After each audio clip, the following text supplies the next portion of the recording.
ধরাধরি কিছুতেই নাই। কি বলেন? এই যে বাংলাদেশে আমাদের কিছু ছেলেরা শহীদ হইতেছে, বিএনপির গুলি খায় আমলিগ মরে, আমলিগের গুলি খায় বিএনপি মরে, আমলিগের দেখায় শিবির মরে, শিবিরের দেখায় জাতীয় পার্টি মরে, আর শহীদ হয়ে যাইতেছে। এটা শুধু শহীদের সিরিয়াল বাড়ানো হইতেছে। শহীদ কি এত সহজ?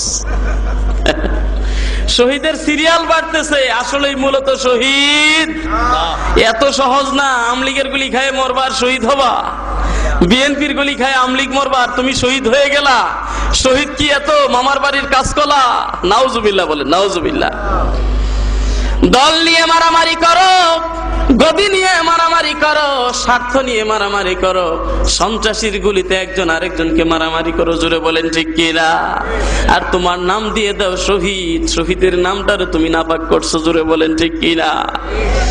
ভাইরা আমার, আমি যে কথাটা বলতে চাই, বড় লিডার যারা তারা শান্তই থাকে, মাঝখান দিয়ে আমাদের সাধারণ মানুষের মা বাবার কলিজার টুকরাগুলো খালি হইতেছে, জোরে বলেন ঠিক কিনা? এই গ্রামে গঞ্জে আপনার বাড়ির পাশে একটা পয়েন্টের মধ্যে কিছু ছাত্রলীগের পোলা পান, কিছু ছাত্র দলের ছেলে পান, তারা যুদ্ধ করে মারা যায়, মা বাবা কান্দে, গড়াগড়ি দেয়, আপনার নেতা নেত্রী কোনোদিন আপনার বাড়িতে দেখতেও আসে না, জোরে বলেন ঠিক কিনা? হাসিনা খালিদা এক জায়গায় বসে ইফতার করে, আর তোমরা জায়গায় বসে মারামারি করো, জোরে বলেন ঠিক কিনা? বুঝো না রে বাঙালি, মায়ের বুকটারে খালি করো। তোমার কিসের এত বাহাদুরি? তুমি কি দায়িত্ব পাবে? বরং রাস্তায় কুত্তার মতো মরে কায়ত হয়ে থাকো আর শহীদ হইতেছো, জোরে বলেন ঠিক কিনা? কুত্তা মরলেও দাম আছে, তোমার মরার কোনো দাম নাই, কারণ তোমার মিশরের কোনো বিচারও নাই, জোরে বলেন ঠিক কিনা? যেই মরার কোনো বিচার নেই, এটা তো কুত্তা মরাই, জোরে বলেন ঠিক কিনা?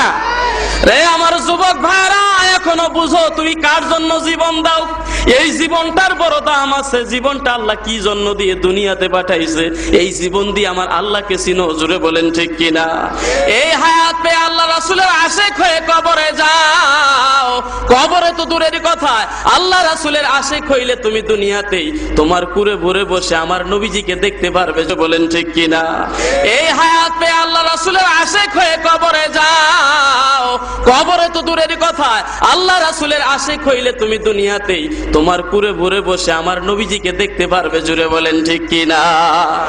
জীবনের তরে একবারও যদি নবীজিকে ঘুমের ঘরে স্বপ্ন দেখতে পারো, জাহান্নামের আগুন তোমার জন্য হারাম হয়ে যাইবে। একটা শহীদ যে মর্তবা পেয়েছে, নবীজির সুন্নতের আমল করলে তুমিও শহীদের দরজা পাইবা, জোরে বলেন ঠিক।